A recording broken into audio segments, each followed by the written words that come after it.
Fencing Academy. This is Mark Kruger, also from Northwest Fencing Academy, Best Martial Arts, Aikido, Eugene, and other points of the compass. Mark gets around. You may notice that we're from Fencing Academy and we don't have any swords except the ones embroidered on our chests. Sometimes that's the case when you've got to look at other things in the arts. So we're going to look at some 4 techniques from a 16th century German wrestling manual. Okay, so yes, they wrestled in Germany in the 16th century. The master in question here is Fabian von Auerswald, who was well known in his day as a wrestling master in this system. And I think we'll just get started without further ado. We're going to look at 2 techniques that are referred to as lock wrestlings. They come out of grip situations. He has all sorts of advice about basically how not to get grabbed. But sometimes you're in a grip and you've got to deal with that. So we'll start off with a situation where we have a left foot lead here, like that. So we're in the symmetrical stance. Mark is gripping by the biceps, either by the biceps themselves, or if you've got cloth, use cloth, because it was actually a jacket wrestling system. And I'm in a similar position, except on the outside.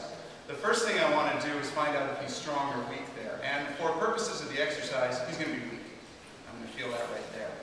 I will then drive my hand down here, either grabbing jacket or getting into the crook of the elbow, as the case may be. I will step in driving forward. I will come over here with my arm and hit right here. Now I want you to notice that my elbow is pointing out like this, and I'm going to grab the inside of his leg right here. One of the things I want to avoid, if I'm going to go over his arm to lock this up, because this is a lock wrestling. I'm going to go over his arm to lock this up. Let me see if I do this wrong. I don't want to come through here and give myself an arm bar or a broken elbow, so I'm turning this way for it. The other thing that you need to know for this one is that you don't go down there until, having broken his structure, you have him off balance. When that leg presents itself to your hand, then you can step behind him and throw him. Okay. Now, that's the harder version of the action. We'll do it once from the other side in a moment too. Okay, so as you test this, find it weak, drive through, come across. For the moment, everybody be very compliant and let this arm come with, just like that. Come through, shoulder to shoulder, get that leg. If you need to, gather up that rear leg while you have him here.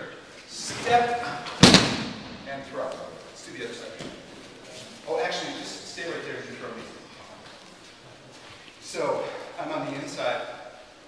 You test that, I'm weak. He drives that down. He comes over.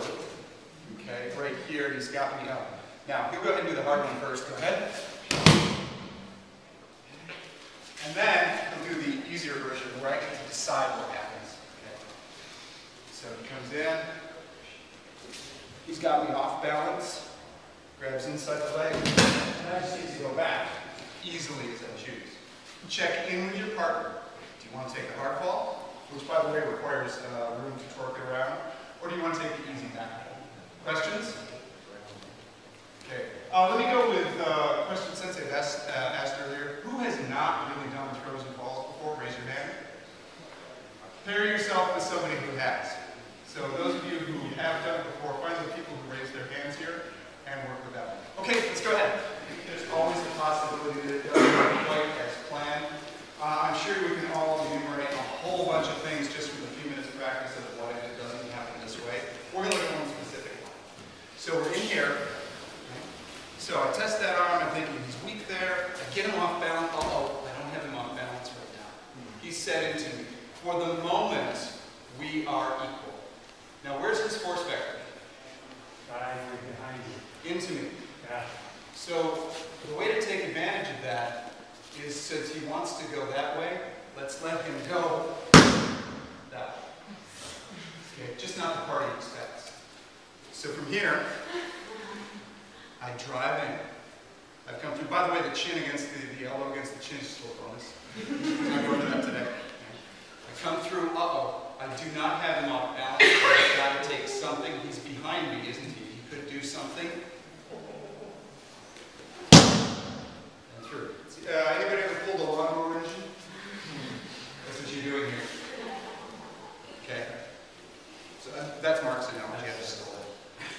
So from here, the easy version, having gone through and he's set, is to grab lift and let him decide when to go. Now just be aware that that lift isn't really going to do as much as you would like, but that's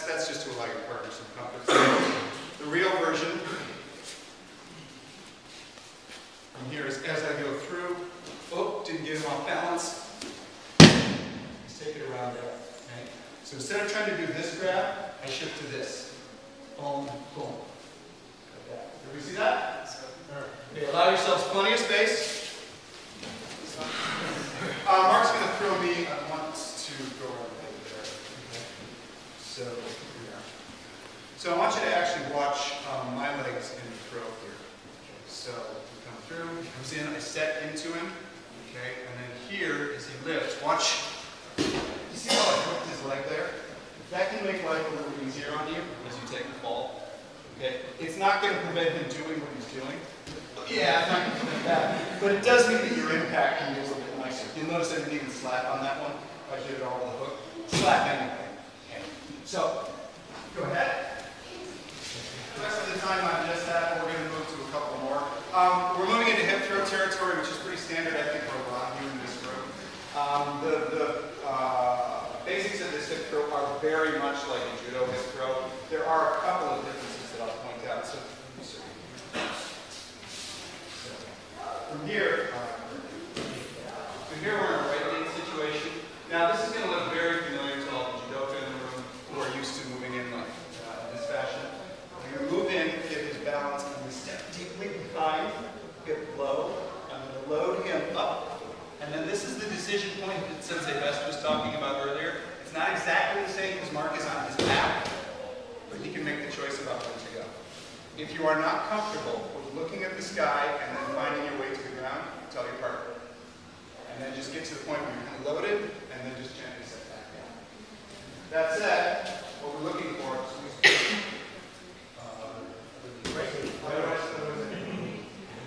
so what we're looking for is to move in, get that position, bring it around. And of course, hold on to him. Give him something. Everybody pretty clear on that basic one? Let me just show you where the hips line up. Let's try this. Okay, through here, I come in. See where my hips are? I am getting my tailbone right there. Back. Okay? Once I get it there, I lift and bring it around. Okay? Also notice my stance is much wider than your typical judo throw. All right, let's go ahead. This is really familiar territory for you guys, right? Okay, for most of you in the room.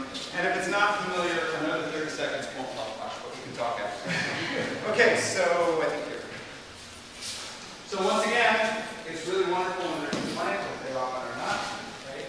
So I go ahead and I move in here like this, and he's refused himself. Okay? I'm going to go ahead and move through this throw anyway. I come up, catching him with the shoulder. You notice I've got my hips in. I'm going to put my hand to my heart.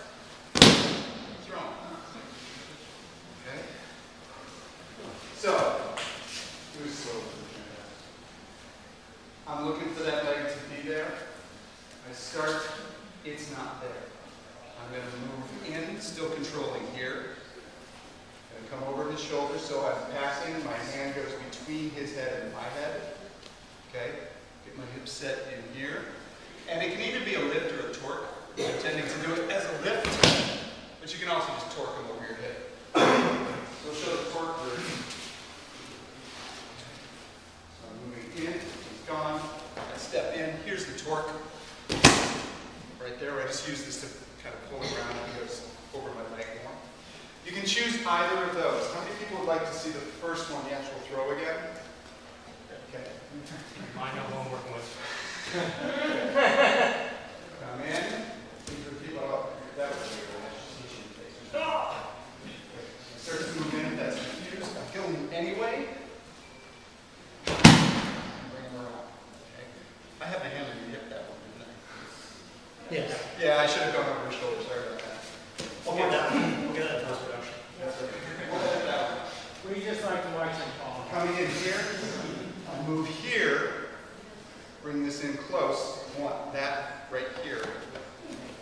And bring it around. Okay, you've got 2.5 minutes. Go ahead.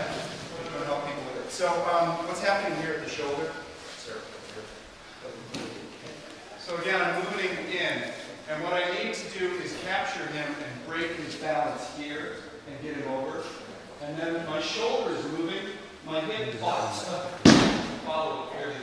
shoulder comes in, my hip joins, and my body torques go around. So just remember that you don't get here and then try to do this. You got nothing. You get in here, bring them over.